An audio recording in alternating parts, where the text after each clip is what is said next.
पिटारा में सेल्यूलॉइड के सितारे।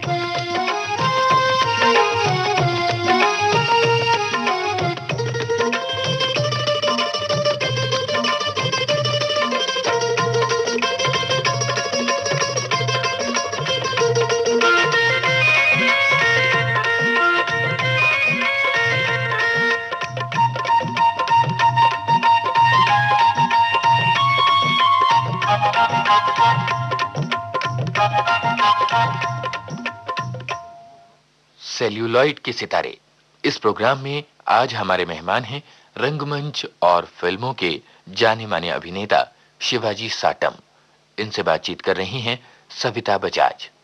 आज मैं अपने श्रोताओं को रंगमंच और फिल्मों के बहुचर्चित सशक्त कलाकार शिवाजी साटम से मिलवा रही हूं, जो इस समय हमारे विविध भारती स्टूडियो में मौजूद हैं। आइए इनसे बातचीत करें। स्वागत है शिवाजी आपका। अरे क्या बात है, आप नजरों से मुझे बहुत डरा रहे हैं शिवाजी। प्लीज मेरी बात का जवाब दीजिए। स्वागत है आपका। नमस्ते। ये जो रूप है ना आपका, ये डराने का, ये आप स्क्रीन पर ही रखिए। इस वक्त आप हमारे स्टूडियो में हैं। नमस्ते प्यारे भाई और बहनों, नमस्ते। अच्छा शिवाजी, कहते हैं कि आज के माहौल में जहां हर इंसान जीने के लिए संघर्ष कर रहा है, कलाकार के लिए अपनी पहचान बनाना लोहे के चने चबाने जैसी बात है। आप इस बात से सहमत हैं?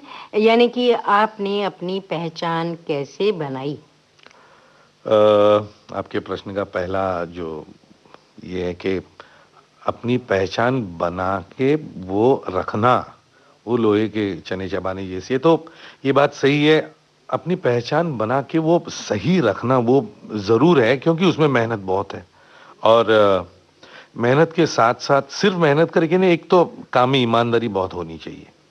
ईमानदारी हो, आप अपने काम से सिंसियर हो, ऑनेस्ट हो, तो मेरे ख्याल से ये आसान होता है लोहे के चने चबाना। खैर, लेकिन ये पहचान बनाने में पता नहीं, ऐसे कभी पहचान बनानी है ऐसे कभी सोचा भी नहीं था। हालांकि एक एक्टर भी बनूं ये भी मैंने कभी सोचा नहीं था। तो शायद शुरुआत हो गई होगी बचपन में, जब इसके बीज बो दिए गए। तो जहाँ मैं रहता था मुंबई में, भाईकल्ला नाम का एक विभाग है जो लेबर क्लास एरिया है, टेक्सटाइल मिल्स वगैरह सब ज़्यादा है।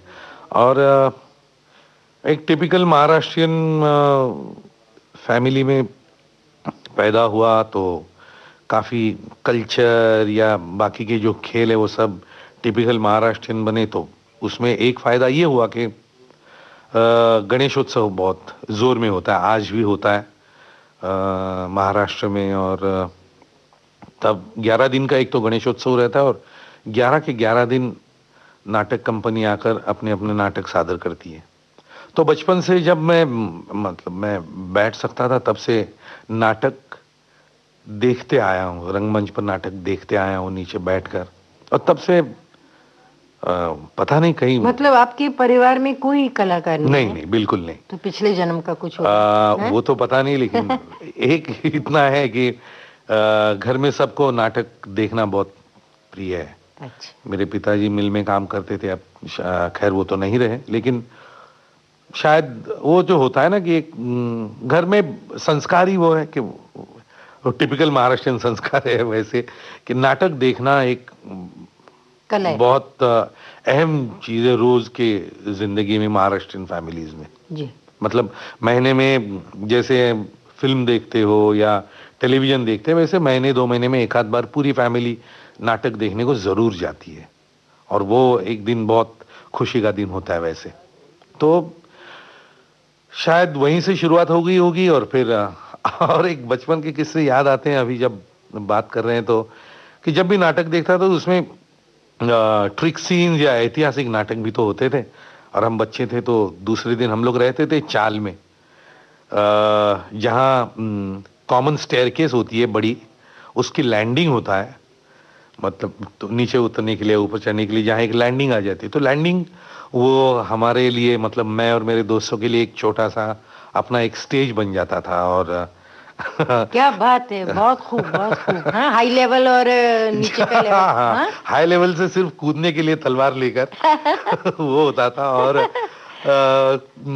कभी मैं तो कभी कोई अपना कोई दूसरा दोस्त अपने माँ की साड़ी लाकर उसका कर्टन बनाते थे। ऐसे कुछ ना कुछ चालू रहता था। तलवार भी बनाते थे तो बाजू में एक वाड़ी थी, एक जगह थी जहाँ यूपी से काफी लोग रहते थे।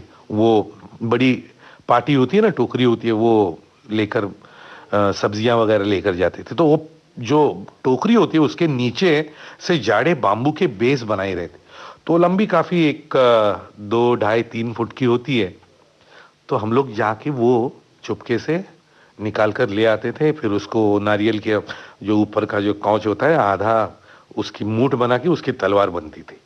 तो हमारे लिए वो तलवार थी। और वो आप जैसे कहती है ना, वो जो ऊपर की लैंडिंग हमारे लिए जंप मारने के लिए होती थी। तो ऐसे शुरुआत हो गई। नाटक देखते आया, लेकिन कभी ऐसे नहीं लगा कि मैं जाकर खुद स्टेज पर एक 100-200 लोगों के सामने कुछ करूं। लेकिन पता नहीं, जैसे मतलब कॉलेज में भी था तो जैसे आम स्टूडेंट भी आजकल के भी या तब के भी, शायद आप भी कॉलेज को बंक करती होंगी लेक्चर्स, पता नहीं, मैं तो करता था मैटिनी शोज देखने के लिए या बहुत करती थी, फिल्मों के लिए भी करती थी बिल्कुल। मैं। तो फिल्म देखने के लिए जैसे बंक करते थे, वैसे मैं और मेरे 2 दोस्त थे, हम लोग बंक करके नाटक भी देखने जाते थे। कभी पैसे नहीं होते थे। अब उस जमाने में तो पॉकेट मनी वैसे कहाँ मिलती थी जैसे आजकल हम अपने बच्चों को देते हैं। तो खैर, लेकिन माँ को जरा माँ को बोलते थे कि दो ना। तो तभी 1 आध रुपया मिलता था। या फिर चाचा के पास जाओ तो चाचा ऐसे ऐसे है, अच्छा नाटक है तो आप दो ना, मुझे आपकी भी टिकट निकालता हूँ। फिर बस को जाने में पैसे लगते, जाते थे चल के, वो पैसे बचाकर फिर वो टिकट के लिए पैसे हो जाते थे ना। तो वैसे करके नाटक भी देख लेता था। और तब से बहुत मजा आती थी। लेकिन तब भी नाटक देखता था तो सोचता था कि कितनी आसानी से ये लोग काम करते हैं, कितना अच्छा काम करते हैं। लेकिन ऐसे कभी नहीं सोचा था कि काश मैं भी कर सकूं। पता नहीं अब हुआ क्या, बस ऐसे ही मतलब चुपके चुपके अभिनय ने आके आपके द्वार पर दस्तक दी। आप बता रहे थे बंदिनी का एक गाना आपको बहुत पसंद है, जोगी जब से तू हाँ। आया मेरे द्वारे, तो अभिनय भी आपके द्वारे आ गया। हाँ जी, आप चाहेंगे ये गाना बजाना हाँ, है? बहुत ही, सुने क्या? बिल्कुल। जोगी जब से तू आया मेरे द्वारे, जोगी जब से तू आया मेरे द्वारे, ओ मेरे रंग गए सांझ सतारे, तू तो अखियों से जाने जी की बत्तियां, तो से मिलना ही जुल्म भया रे, जोगी जब से तू आया मेरे द्वारे।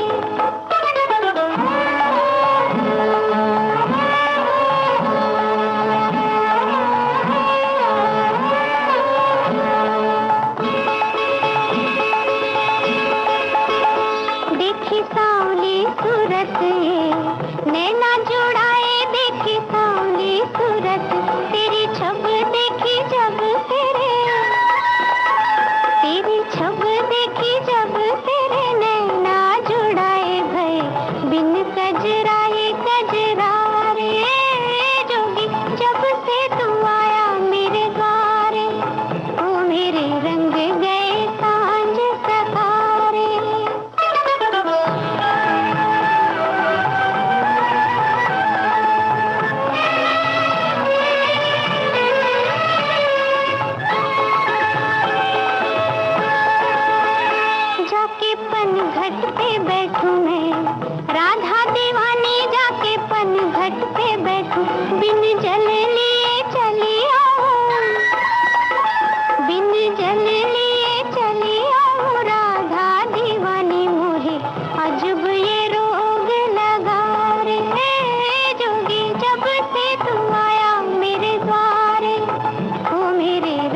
छुई मुई अब लारे सह ना सकूंगी मेरे और निकट मत आ रे ओ जोगी जब से तू आया मेरे द्वारे ओ मेरे रंग गए सांझ सहारे तू अखियों से जाने जी की बत्तियां तो से मिलना ही जुल्म भया रे जोगी जब से तू आया मेरे द्वारे।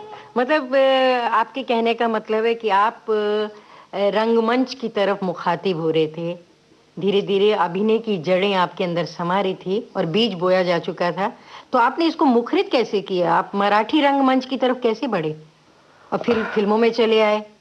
रंगमंच की तरफ तो बढ़ता ही था एक प्रेक्षक होने के जरिए, लेकिन शुरुआत ऐसे हुई कि अब फिर हम भाईकला की जगह छोड़कर परेल में रहने आ गए, तो वहाँ भी बड़ी कॉलोनी है, ज़्यादातर महाराष्ट्रियंस, तो फिर से वो वहाँ भी गणेश उत्सव का सिलसिला शुरू हुआ। तो मैं मैनेजिंग कमेटी पर रहता था। जैसे गणेश उत्सव तो ऑर्गेनाइज करना पड़ता है, तो मैनेजिंग कमेटी रहती थी, सब यंगस्टर्स ही रहते थे उस मैनेजिंग कमेटी में, उसमें मैं था। और मैं अपने दोस्तों को ज़बरदस्ती सब इकट्ठा करके उनसे एक दिन प्ले करवाता था, एक उस उत्सव में एक दिन। तो ऐसे चलता रहा और फिर एक दिन इन्होंने सब म्यूटिनी कर दी। बोले हम लोग नहीं करेंगे इस साल प्ले। मैं बोला क्यों नहीं करोगे? बोले अगर इस साल तुमने एंट्री ली स्टेज पर तो हम करेंगे। मैं बोला क्यों? वैसे तो मैनेजिंग कमेटी का रिपोर्ट पढ़ने के लिए तो मैं आता हूँ ना। नहीं नहीं नहीं, नाटक में काम करो हमारे साथ तो ही हम नाटक करेंगे, नहीं तो हम नहीं करेंगे। अब ये बड़ी मुसीबत आ गई। उस वक्त क्या उम्र रही होगी आपकी? 22-23। 22-23। हाँ 22-23 उम्र हो गई। लेकिन वहां वैसे कुछ नहीं था ना, एक मजा लूटने के लिए, और कुछ नहीं था उसमें। तो मैं बोला ठीक है चलो। मतलब ये तो जबरदस्ती हुई वैसे, पता नहीं, लेकिन वो नाटक था रमेश पवार का, उतना याद है मुझे। और मैंने एंट्री कर ली और पता नहीं नाटक खत्म होने के बाद ऐसे लगा मैं I was on 7th haven, कहते हैं ना, इतना खुश था बिकॉज आई एंजॉयड इट। बिल्कुल मजा लूटी मैंने, मतलब आई वॉज वेरी हैप्पी। बाद में पता चला वहां मैंने कुछ 10-12 पन्ने, पता नहीं बोला ही नहीं बीच में क्या था। मैं डायरेक्ट यहाँ से वहां, मतलब प्रॉम्प्टिंग करने के लिए जो दोस्त खड़े थे वो भी किताब छोड़कर निकल गए, बोले ये कुछ फायदा नहीं है। लेकिन मैं अपने शान में, अपने फुल कॉन्फिडेंस में करता गया। तो मुझे पता नहीं बाकी के लोगों पर क्या असर हुआ मेरे इस बिहेवियर का, लेकिन मैं तो खुद खुश था। और फिर गालियां पड़ी दोस्तों की, थोड़े से मार भी पड़ा। फिर अगले साल मैंने बोला मैं करूंगा अभी। अच्छा। और उस साल हमारे मराठी रंगमंच के एक प्रसिद्ध नेता हैं बाळ धुरी, वो गणेशोत्सव के इनॉग्रेशन के लिए आए थे। उस साल का जो प्ले था उसमें मेन रोल कर रहा था मैं, और वो उन्हें बहुत पसंद आया। और मुझे उन्होंने पूछा कि मेरे एक प्ले चालू है, संगीत वरदान नाम का प्ले है, उसमें एक रोल है, जो एक्टर है वो किसी दूसरे प्ले में बिजी है, तो क्या तुम उसका रोल करोगे क्या, सब्स्टिट्यूट एक्टर करके? मैं बोला नहीं करूंगा। मैं बोला मैं खुश हूँ अपनी कॉलोनी में अपने लोगों के सामने करने में। तो बोले दोस्तों को पता चला, दोस्तों ने जबरदस्ती की और जबरदस्ती फिर वो नाटक मुझे फिर से करना पड़ा। अब वो किस्सा तो बड़ा हिलेरियस आज लगता है, लेकिन तब तो बिल्कुल आंखों से पानी टपक रहा था मेरे, ऐसे हालत थी। तो क्यों, ऐसा रोल था क्या? अरे रोल तो काश अगर वो रोल होता तो मुझे अवार्ड भी मिलता। मतलब? लेकिन रोल वैसा ही नहीं था ना। तो बात ऐसे हुई कि 2-2.5 महीने मैंने रिहर्सल की, बड़ी तगड़ी रिहर्सल। अच्छा, उस प्ले में उस जमाने के आज भी जिनका नाम बड़े आदर से लिया जाता है, पंडित वसंतराव देशपांडे जी, डॉक्टर वसंतराव देशपांडे, आप तो नाम सुना है आपने, उनके शायद गाना भी सुना होगा। Great singer and a great actor and for me, मेरे लिए ग्रेट ह्यूमन बीइंग। बात ऐसी हुई, 2-2.5 महीने की रिहर्सल हो गई। अब वसंतराव जी देशपांडे उसमें मेन रोल कर रहे थे, फिर सुमति बाई टिकेकर, मतलब दोनों भी पट्टी के गाने वाले, बहादुरी खुद हीरो था उसमें, मोहन कोठीवान जो और एक प्रसिद्ध अभिनेता थे। ऐसे सब तगड़े लोग स्टेज पर थे और मैंने एंट्री ली। मेरा पहला शो था, मेरे लिए मेरा पहला शो। हालांकि उस प्ले के पहले भी बहुत शोज हो चुके थे, मैं सब्स्टिट्यूट एक्टर था। रविंद्र नाट्य मंदिर प्रभादेवी में, मुंबई के प्रभादेवी में थिएटर है, वहां मेरा पहला शो था।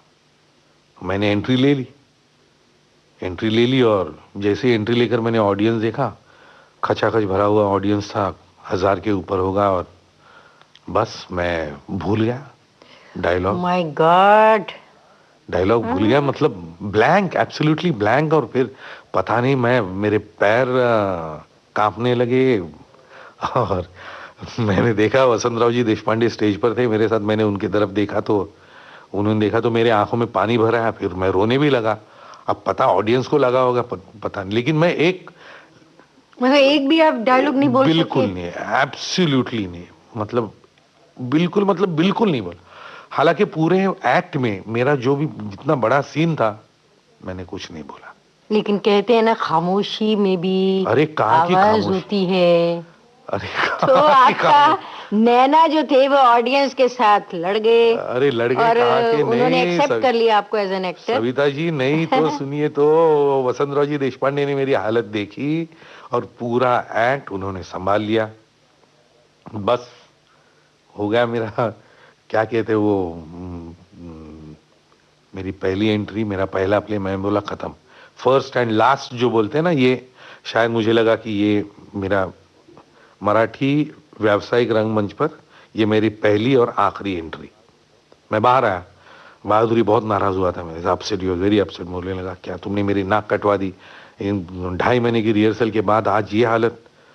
मैं बोला मैं क्या करूं, क्या हुआ तुम्हें? मैं बोला मैं लेकिन दोबारा तो किया भूल होगा गया। आपने वो ओ हुआ, है? आगे तो सुनिए क्यों मैं बोलता हूँ। तो बोले जाओ पहले जाके डॉक्टर वसंतराव जी देशपांडे से माफी मांग लो।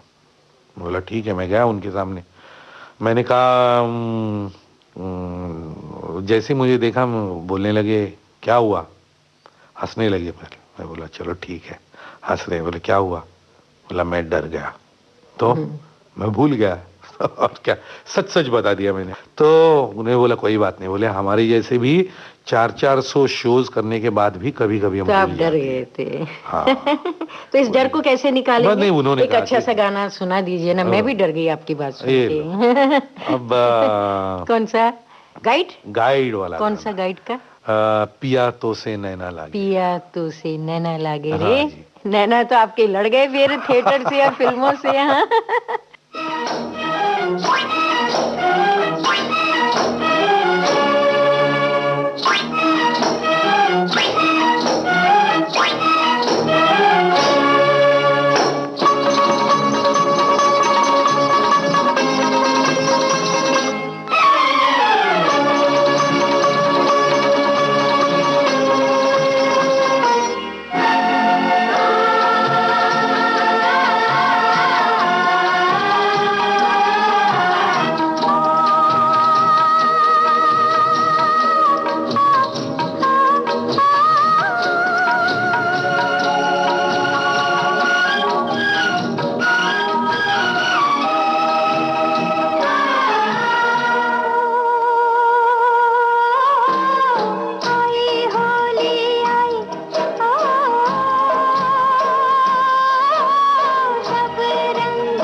रात को जब चांद चमके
आप क्या अभिनय के लिए किसी ट्रेनिंग को जरूरी मानते हैं? आपने तो थिएटर से ट्रेनिंग ली ना, उसके बाद फिल्मों में आए। लेकिन कुछ ऐसे कलाकार भी होते हैं आजकल जिन्होंने कभी नाटक में काम नहीं किया, सीधे चले आते हैं फिल्मों में, और आप यकीन नहीं करेंगे वो बहुत ही नामी हो जाते हैं फिल्मों में, लेकिन उन्होंने कभी कोई नाटक नहीं किया, कभी उनको कोई अनुभव नहीं होता। ये कैसे पॉसिबल होता है? मेरे ख्याल से इसका एक ही उत्तर हो सकता है, अंदरूनी होनी चाहिए। अंदरूनी। हाँ बिल्कुल। क्योंकि सिर्फ अगर जैसे कोई साइंस का सब्जेक्ट उठाओ और वो पढ़ाई करो और उसमें डॉक्टरेट ले लो, वैसे एक्टिंग नहीं है मेरे हिसाब से। एक्टिंग अंदरूनी होनी चाहिए, उसके लिए लगन होनी चाहिए, ऑब्सेशन होना चाहिए। और आजकल तो इतनी अच्छी अच्छी इंस्टीट्यूट्स है, नेशनल स्कूल ऑफ ड्रामा है, फिल्म एंड टेलीविजन इंस्टीट्यूट है। अगर आप भले आपने इस रंगमंच पर काम नहीं किया हो या कुछ देखा भी नहीं हो, तो भी अगर आपके दिल में उसके लिए इतना प्यार हो, एक्टिंग हो या कोई भी। मैं भी एनर्जी की हूँ, फॉर योर इन्फॉर्मेशन। क्या बात है। तो देखिए आज आप कहाँ हैं, आप कितना नाम है आपका। Thank you. तो मेरे ख्याल से ट्रेनिंग बहुत जरूरी है। आई विश हमारे टाइम में तब महाराष्ट्र में वो नहीं था। यही ट्रेनिंग होती थी, नाटक देखो और करते जाओ, अच्छे अच्छे एक्टर्स को देखो, अच्छे अच्छे प्लेस देखो। वो भी एक अपने आप में एक अच्छी ट्रेनिंग है। It should be a part of training also. मदद करता है ये सब। हाँ, देखना ही चाहिए नाटक, और अच्छे एक्टर्स की काम, अच्छे लोगों के काम तो देखने बहुत जरूरी होते हैं। बहुत कुछ सीखना मिलता है, आज भी मैं सीखता हूँ। मतलब आपकी दुनिया ही यही है। हाँ बिल्कुल, है ना? हाँ हाँ। तो वास्तव फिल्म का एक गाना सुनवा दें? आप कह रहे थे आपको बहुत पसंद है। यही आपकी दुनिया है ना? हाँ करेक्ट, ड्यूएट है। मेरी दुनिया है, मेरी दुनिया है।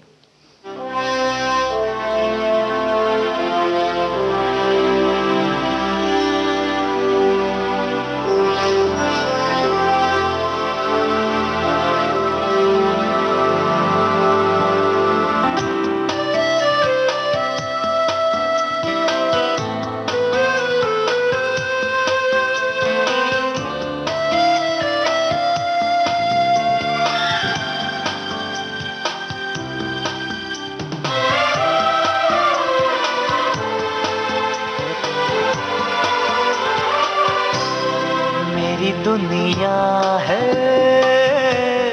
तुझ में कहीं, तेरे बिन मैं क्या कुछ भी नहीं।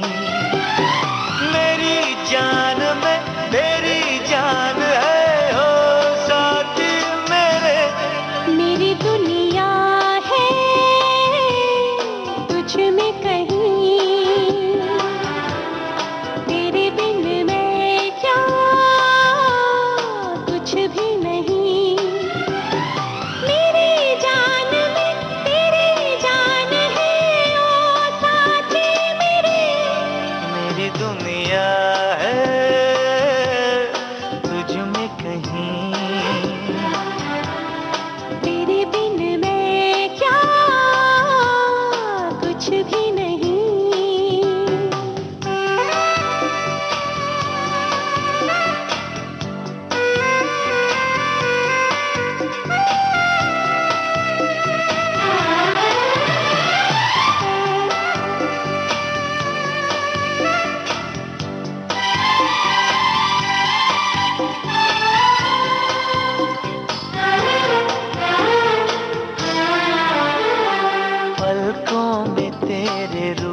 सपना सजा दिया, पहली नजर में ही तुझे अपना बना लिया।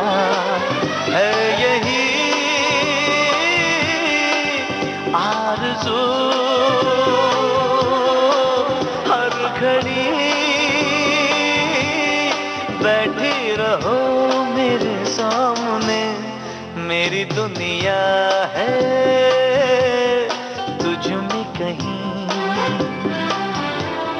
तेरे बिन मैं क्या कुछ भी नहीं।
शिवाजी, यूं तो आप काफी समय से बिजी हैं फिल्मों में भी और सीरियल में भी, और हमेशा दिखते रहते थे किसी न किसी रूप में, कभी फादर के रूप में, कभी इंस्पेक्टर के रूप में। लेकिन आपके जो ज्यादा मशहूर हुए वो सीरियल सीआईडी से हुए, जिसमें आप इंस्पेक्टर के रूप में थे। जी हाँ। तो ऐसा क्यों मुमकिन हुआ?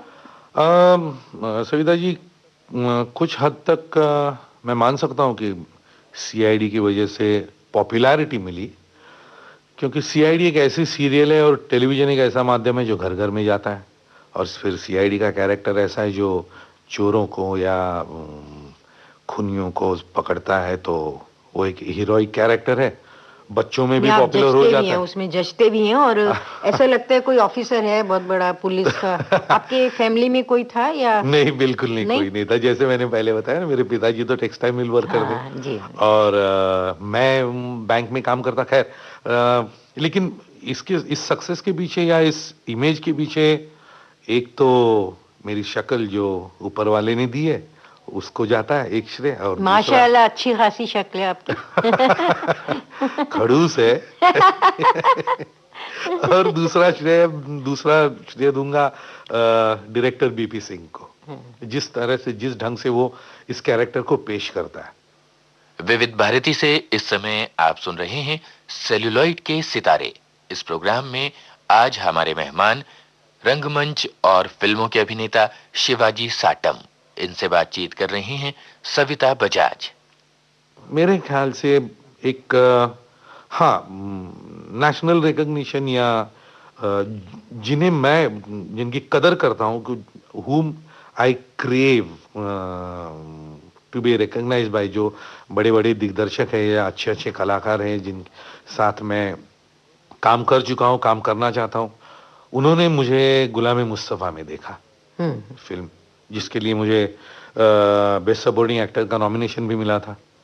तो मेरे ख्याल से मैं उस रिकॉग्निशन को ज्यादा मानता हूँ, जो मेरे जैसा ही कोई दूसरा सीनियर कलाकार हो या कोई जूनियर भी हो या अच्छा दिग्दर्शक हो, वो मुझे कॉम्प्लीमेंट करे कि अच्छा काम हुआ, तो फॉर मी, मेरे लिए वो एक रिकॉग्निशन है। और दूसरा ये सीआईडी का जो है, जो बच्चे आके जब बड़े प्यार से सीआईडी अंकल कहते हैं, तो वो भी एक गजब की दाद है, जिससे बहुत खुश हो जाता हूँ। तो हाँ, कुछ हद तक सीआईडी और कुछ हद तक ये अलग अलग रोल्स करने की वजह से फिल्मों में रिकॉग्निशन एज एन एक्टर, जो मैं पहले चाहता हूँ।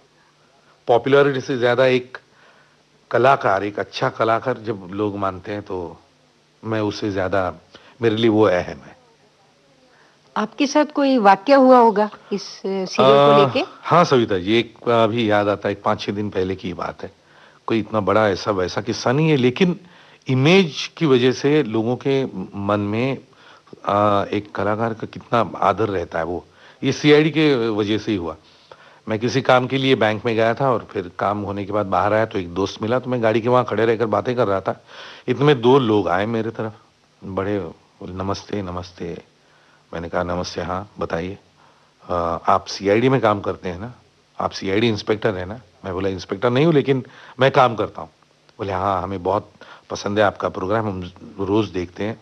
हम लोग पता नहीं यूपी या बिहार के, ऐसे उन्होंने बताया, तो और भी खुश हुआ। मैं बोला जब बाहर के लोग मिलते हैं तो और भी खुश होता है ना।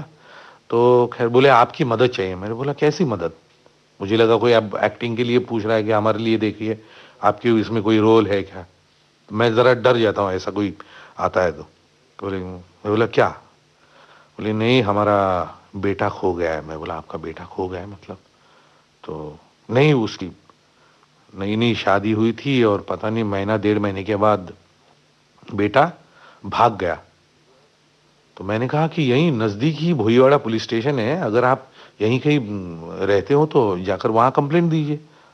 तो बोले हमने कंप्लेंट दर्ज की है और फोटो भी दिया है, लेकिन अब 2 महीने हो गए, कुछ हो नहीं रहा है। मैं बोला ऐसी इतने आसानी से अगर होता काम तो वो तो मिल जाएगा, अगर कुछ ईश्वर की दया से कुछ और कुछ ना हो, आपको आपका बेटा मिल जाएगा। तो बोले नहीं नहीं, आप ऐसा कुछ करिए ना, आपके केस में डाल के। बोला ऐसे नहीं होता। और एक मैंने कहा कि एक कर सकते हैं आप, कि आप दूरदर्शन में जाकर अपने बेटे का फोटो दो और उनको कहो कि ऐसा ऐसा है, वो आपने इन्हें देखा है क्या, या वो जो होता है उसे। तो बोले नहीं, हम वो नहीं करना चाहते। मैंने पूछा क्यों? नहीं, हमारी इज्जत का सवाल है। मैं बोला इज्जत का सवाल है मतलब? हाँ, शादी हो गई और महीने 1.5 महीने में बेटा भाग गया तो हमारे वहाँ का समाज क्या बोलेगा। मैंने पूछा उनको कि भैया देखिए, आपको अब इज्जत प्यारी है, समाज में जो आजू बाजू में लोग रहते हैं वो क्या कहेंगे, वो आपके लिए अहम है, या आपका बेटा आपको ज्यादा प्यारा है? तो बोले हमारा बेटा प्यारा है। तो फिर छोड़ो, मैंने कहा समाज को छोड़ो। या और मैं बोला ये लोग आपको मदद करने के लिए आए क्या? वो लोग आपके साथ निकले हैं क्या आपके बेटे को ढूंढने के लिए? नहीं। बोले तो फिर? मैं बोला फिर आप क्यों उनको इतना महत्व देते हो? आप अपने बेटे की सोचो, आप जाइए पहले दूरदर्शन में।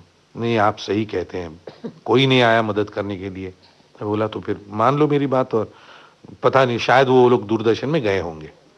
तो ऐसे बहुत सारे किस्से होते हैं। क्यों ऐसे? अब और एक किस्सा हुआ था, बताऊं तो पता नहीं हमारे पास वक्त है या नहीं। बहुत टाइम चला जाएगा। हाँ हैं वो हम आज अभी और बहुत बातें करनी है शिवाजी, आपको हम ऐसे थोड़ी जाने देने वाले हैं। इसी बात पे मुझे याद है, आपने एक फिल्म की थी हू तू तू, क्या नाम जी था? हाँ, हुतुतु, है इसी गुलजार विषय साहब की की। कुछ बात थी, उसका एक गाना सुनवा दें क्या? हाँ, गुलजार साहब की फिल्म। कौन सा गाना था? छई छप्पा के छे, पानियों की तो छींटे चलिए ये उड़ाती गाना हुई सुनते हैं, लड़ी। जी थोड़ा हाँ। माहौल थोड़ा ठीक हो जाएगा। ओके।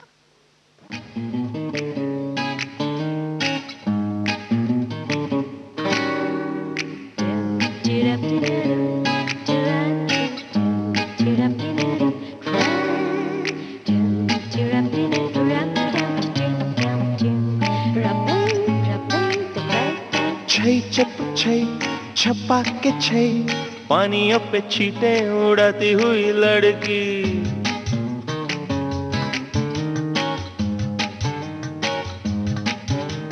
छै छप छै छप्पा के छै, पानियों पे छींटे उड़ाती हुई लड़की। देखी है हमने आती हुई लहरों पे जाती हुई लड़की है। छप्पा के छै, कभी कभी बातें तेरी अच्छी लगती है। छै छप्पा के छै, कभी कभी बातें तेरी अच्छी लगती है। फिर से कहना, आती हुई लहरों पे जाती हुई लड़की है।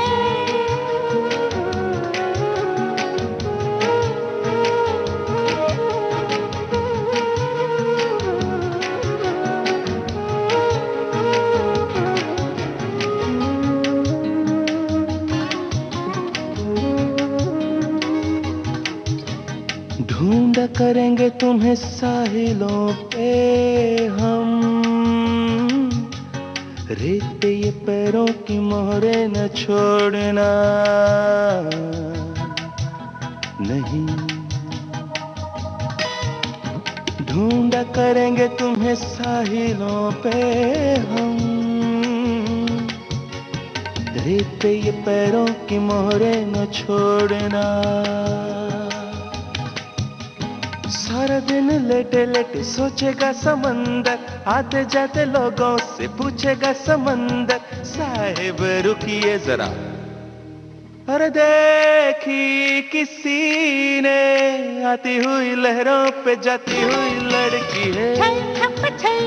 छप्पा के छै, कभी कभी बातें तेरी अच्छी लगती है।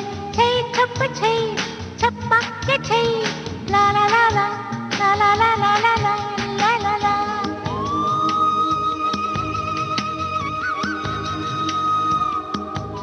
आप कलाकार के रूप में काफी बड़ी उम्र में पहचानेंगे, माफ कीजिए, बुरा नहीं मानिएगा। नहीं नहीं, बिल्कुल जवानी में तो इतनी पहचान नहीं मिली आपको ना।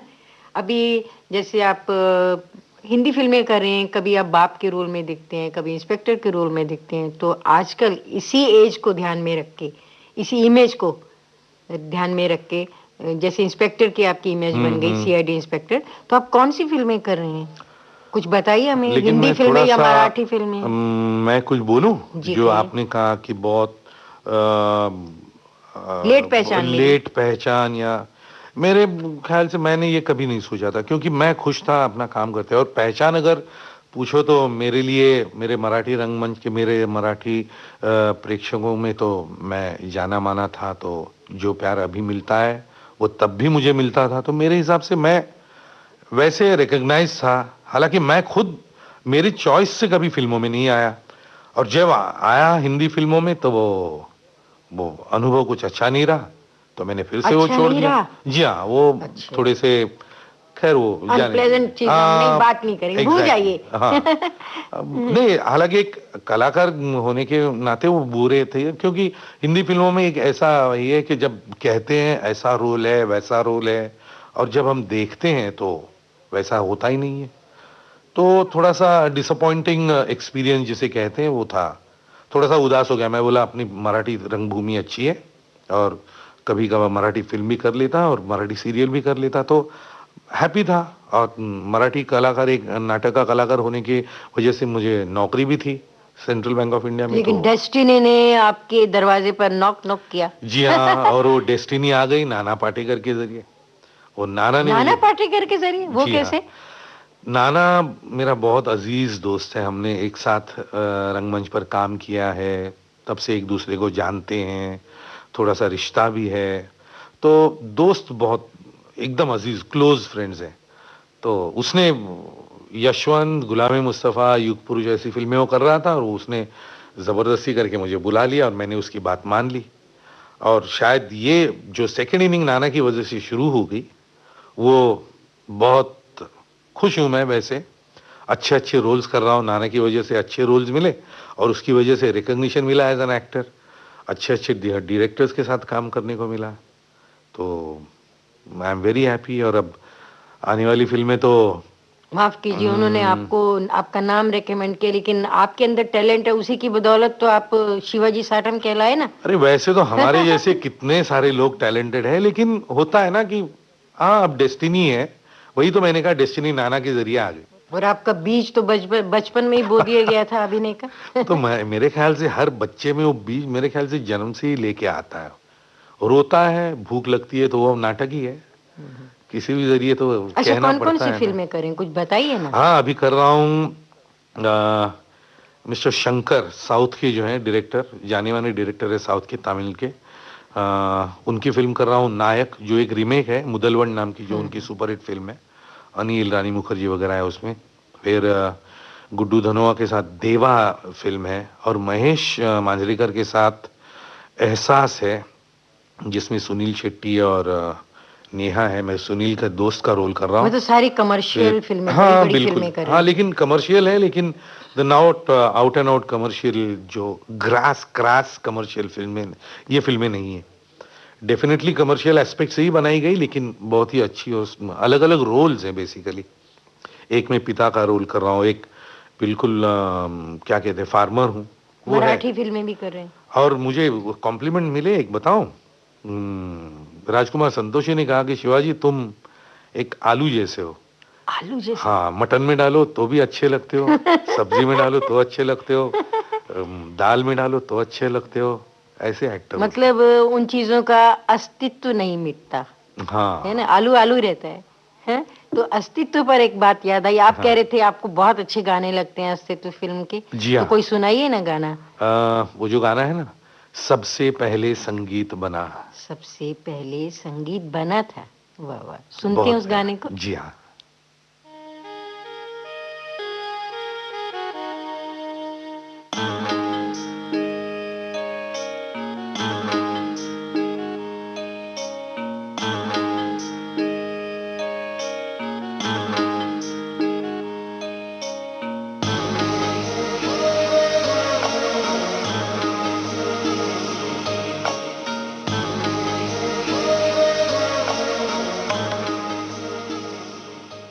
सबसे पहले संगीत बना,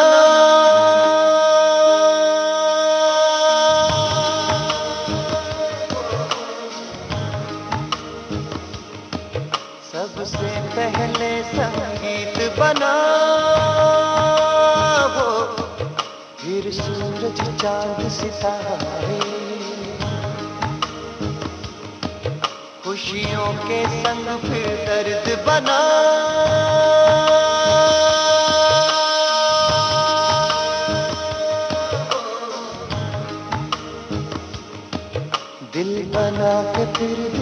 सितारे, फिर इश्क मोहब्बत प्यार हुआ हो, कहीं सोनी और महिवाल हुआ हो, फिर ख्वाब सजाए आंखों ने हो, फिर सपनों का संसार बना हो, सबसे पहले संगीत बना।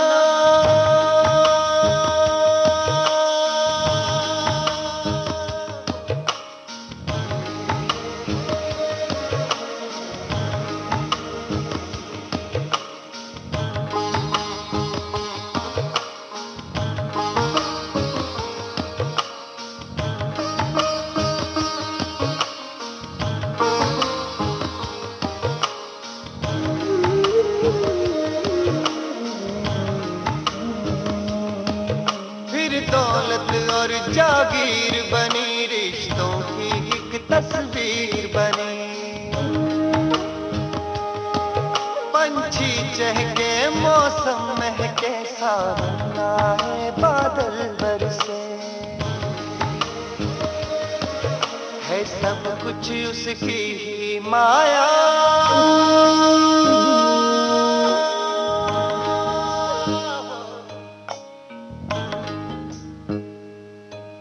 जो था सबसे पहले सबसे पहले संगीत बना हो, फिर सूरज चांद सितारे। हाँ जी, आप तो अभी स्थापित कलाकार हैं शिवाजी, तो इस रूप को बनाए रखने के लिए भी क्या संघर्ष करना पड़ रहा है, या राजा के पास प्रजा अपने आप चली आती है? मतलब थाली में पकवान परोस दिए जाते हैं और आपकी मर्जी, जो चाहे खाओ जो चाहे छोड़ दो। आप समझ गए मैं क्या कहना चाहती हूँ? हाँ, समझ गया सविता जी। एक तो पहले थैंक यू वेरी मच, आप मुझे स्थापित कलाकार कह रही हैं। अब मतलब क्यों स्थापित नहीं है? हाँ, अगर आपको लगता है तो मैं जरूर हूँ, और ये खुशी की बात है मेरे लिए। आप एवरीबॉडी नोज यू। और राजा और प्रजा की अगर बात करोगे तो मैं राजा नहीं हूँ, लेकिन दिल में तो बहुत राजा जैसे अड़ियल हूँ। मतलब मेरा ये कहने का है हाँ, कि हाँ, समझ गया मैं कि चूजी हूँ या नहीं। हाँ जी, वही तो, थोड़ा सा अड़ियल भी हूँ। अड़ियल भी है। हाँ, तो अगर दिल को अच्छा नहीं लगा तो छोड़ देते हैं। नहीं, लेता ही नहीं हूँ। छोड़ने की लेकर छोड़ना मतलब पहले लो और फिर छोड़ो, वो नहीं। बस वहीं के वहीं कह देते हैं कि भाई नहीं, अच्छा नहीं लगता मुझे। मैं एक तो ऑनेस्टली कह देता हूँ। कभी कभी वो इतनी ऑनेस्टी भी अच्छी नहीं रहती। हालांकि ये कहना चाहिए कि भैया मेरे पास डेट्स नहीं है, या नहीं, या बहुत बिजी हूँ, या रोल सूट। मैं तो कहता हूँ कि मुझे ये रोल पसंद नहीं है, मैं नहीं करना चाहता। क्योंकि बेसिक मैं ये समझता हूँ कि रोल अगर आपको पसंद नहीं है तो आप उसको पूरा जस्टिस नहीं दे सकते। So you are being insincere with your work, insincere with the person जो आपके ऊपर विश्वास रख के आपके पास आया है जी। तो ये मैं मानता हूँ, इसलिए मैं बहुत ही चूजी हूँ, और पहले से ही चूजी हूँ। मतलब रंगमंच पर काम करता था तब से भी और आज तक भी, और शायद इसी वजह से मैं अलग अलग रोल्स करने लगा। अलग अलग रोल्स जो अच्छे लगे, जो चैलेंजिंग लगे, वही करते आया। और शायद उसी की वजह से जो मुझे अच्छे लगे, इसलिए मेरे से शायद वो सिंसियरली हो गए। सिंसियरली होने की वजह से वो प्रोजेक्ट अच्छे हुए, और उसकी वजह से अच्छे अच्छे रोल्स भी मिलते गए। तो मैं अगेन, जैसे मैंने पहले भी कहा था ना कि मतलब वैसे रोल करें जिसमें आप अपने आप को कंफर्टेबल महसूस करते हैं। नहीं, कंफर्टेबल तो नहीं हो सकता, फिर एक्टर क्यों है? कंफर्टेबल चैलेंजिंग रोल के अंदर। हाँ, रोल के अंदर एक तो कभी कभी ना ऐसे लड़ाई करनी पड़ती है कैरेक्टर के साथ। जैसे मैंने एक इंग्लिश फिल्म में की। इंग्लिश फिल्म भी की आपने? 2 इंग्लिश फिल्में की। वाह, मुबारक हो, मुबारक हो। Thank you. नहीं, ऐसे कोई ग्रेट बात नहीं है कि इंग्लिश फिल्में की, वो बस खाली भाषा अलग है, और क्या है। एक्टर तो अपना काम करता है। हॉलीवुड की थी ना? हॉलीवुड का तो आया था, पता नहीं वर्कआउट हुआ तो खैर। अच्छा, एक फिल्म आई थी, अच्छी फिल्म थी, खैर वो प्रोजेक्ट भी नहीं बना, और वो बात अलग है। वो उसमें कुछ मजा नहीं, जो बात नहीं हुई उसमें क्या बात है। लेकिन देव बेनेगल के साथ 2 फिल्में की, दोनों फिल्मों को इंटरनेशनल जूरी अवार्ड्स मिले। एक थी इंग्लिश ऑगस्ट और दूसरी अभी अभी 4-5 महीने पहले रिलीज हुई थी, स्प्लिट वाइड ओपन। शिवाजी, आपको नहीं लगता आजकल फिल्म मीडिया में या कला के क्षेत्र में एक सैलाब सा आ गया है? जी हाँ। जैसे कारवां की कारवां चले आ रहे हैं, बूढ़ा बच्चा जवान सब फिल्मों में आना चाहते हैं या सीरियल में आना चाहते हैं। उनको लगता है बहुत इजी है। तो ये ग्लैमर का अट्रैक्शन है या कि कुछ और बात? क्योंकि कोई टेक्नीशियन नहीं बनना चाहता, सबको बस एक्टर या एक्ट्रेस बनना है। उसके लिए वो डांस भी सीख रहे जी हैं, हाँ। जूडो कराटे भी सीख रहे हैं। नहीं, ये तो अहम चीजें हैं। डांस आना जरूरी है या एक्शन सीखना जरूरी है, हॉर्स राइडिंग सीखना जरूरी है, लेकिन साथ साथ एक्टिंग भी तो करनी चाहिए। अब आजकल लगता है ना, एक तो ग्लैमर की वजह से लोग पहचानते हैं, रास्ते पर चलते हो तो लोग पहचानते हैं, अरे एक्टर। तो ग्लैमर एक मेजर फैक्टर है जो खींच रहा है आजकल के यंगस्टर्स को, या कोई भी, जैसे जी आपने हाँ। कहा बूढ़े लो या जो भी। अब होता ये है, मेरे हिसाब से ये लगता है कि जब हम देखते हैं टेलीविजन पे एक 22-23 मिनट का एपिसोड देखो सीरियल का, या 2-2.5 घंटे की फिल्म देखते हैं, तो कभी कभी बहुत से हायर परसेंटेज ये होता है, ऑडियंस आइडेंटिफाई करने लगता है किसी कैरेक्टर से या किसी सिचुएशन से। मेरे साथ भी ऐसे ही हुआ था, मेरा भी ऐसा ही कोई दोस्त है, या मैं भी ऐसा ही हूँ। और उन्हें लगता है ऑटोमेटिकली, मतलब मेरे, अब कोई जानबूझकर तो नहीं समझता कि ये बहुत ही आसान है, लेकिन ये इतना रियल लगता है कभी कभी कि लगता है कि यार मैं भी क्यों ना कर लूं, मैं भी तो। और वो एक अंदर एक ये होता है कि हाँ मैं भी कर सकता हूँ, अगर वो कर सकता है बाप का रोल तो मैं क्यों नहीं करूँ, या वो विलन का रोल सकता है तो मैं भी कर सकता हूँ, मैं भी 2 थप्पड़ मार सकता हूँ या फाइट कर सकता हूँ, कूद सकता हूँ। लेकिन उसके पीछे एक एक्टर बनने में कितनी मेहनत है, कितनी लगन है, वो कोई सोचता नहीं है। उनको लगता है बस ये तो क्या 20 मिनट का काम है, हो जाता है। वेराज 22 मिनट का एक एपिसोड करने में कम से कम 3-4 दिन के 10 घंटे काम करना पड़ता है। उसके पीछे टेक्स रिटेक्स है, कैरेक्टर के अंदर घुस के लाइनें तो बाय हार्ट करनी ही पड़ती है, लेकिन साथ साथ उसे जस्टिफाई करना पड़ता है। और फिल्म में करो जो भी, एक है डेफिनेटली कि मीडिया में फर्क ये है, रंगमंच और कैमरा के बीच में फर्क ये है कि in front of the camera एक एक्टर को टेक्नीशियन भी होना बहुत जरूरी है, क्योंकि film acting in front of the camera is a craft. Stage पर, रंगमंच पर एक एक्टर या एक्ट्रेस जो भी हो, कलाकार बादशाह होता है। वो जो चाहे कर सकता है, क्योंकि वहां उसे रोकने के लिए कोई नहीं है। जी। और कैमरा के सामने डायरेक्टर है, कैमरामैन है, तो डेफिनेटली टेक्नीशियन होना बहुत जरूरी है। आपको उस मीडिया के बारे में जानना बहुत जरूरी है अगर एक अच्छा एक्टर होना हो तो, क्योंकि एक फ्रेम होती है कैमरा की, उसमें अगर क्लोजअप है या मिड क्लोज है या लॉन्ग शॉट है, तो लॉन्ग शॉट है तो बॉडी लैंग्वेज ज्यादा यूज करनी पड़ती है जो हम स्टेज पर करते हैं।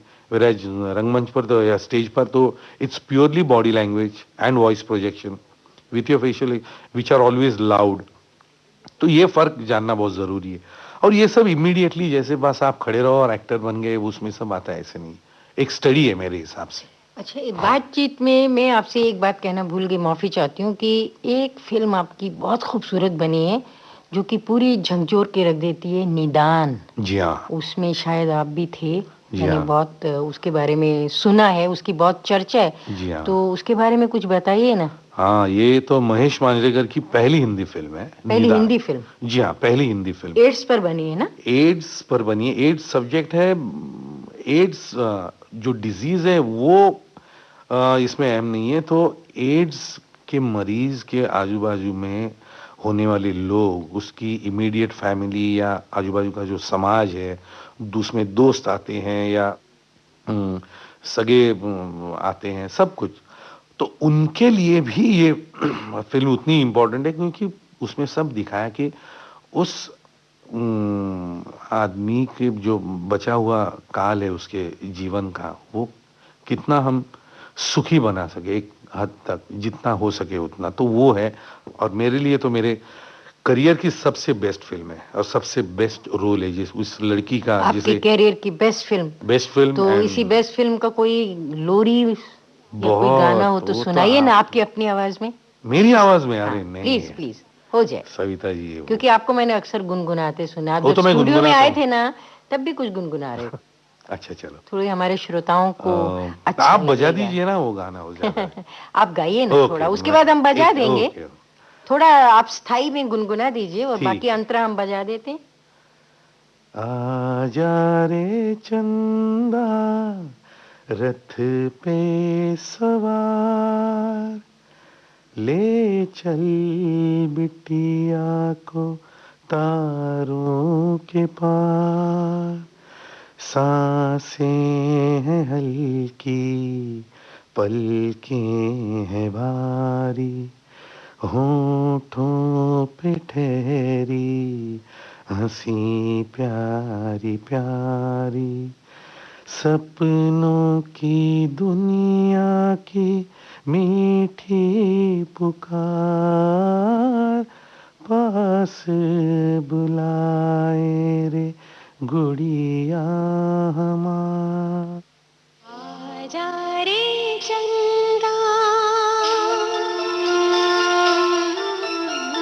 आजा रे चंदा, रथ पे सवार, ले चल बिटिया को तारों के पार। आजा रे चंदा रथ पे सवार, ले चल बिटिया को तारों के पार। सांसें हैं हल्की पलकें हैं भारी, होठों पे ठहरी हंसी प्यारी प्यारी, सपनों की दुनिया की मीठी पुकार, पास बुलाए रे गुड़िया हमार। आजा रे चंदा, रथ पे सवार, ले चल बिटिया को तारों के पार।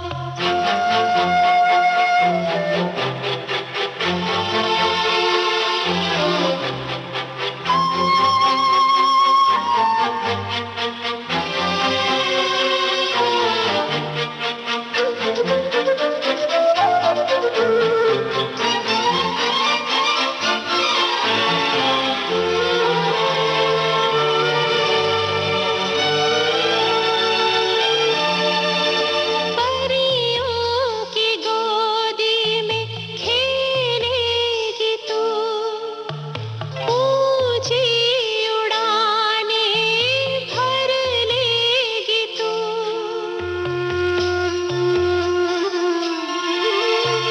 परियों की गोदी में खेलेगी तू, ऊंची उड़ाने भर लेगी तू, पंख सजाए अखियां निखार, अखियाँ जो मारेंगी हौले से झपकी, अखियां जो मारेंगी हौले से झपकी, निंदिया में खो जाए गुड़िया हमार, निंदिया में खो जाए गुड़िया हमार। आजा रे चंदा रथ पे सवार, ले चल बिटिया को तारों के पार। आप बहुत अच्छा गाती हैं, बहुत अच्छी आवाज है आपकी, और आप कहते हैं आपने गाना सीखा नहीं। इसके बीज भी बो दिए गए हैं बचपन में। आप चाहते तो सिंगर बन सकते थे। हाँ। बन सकते हैं सर।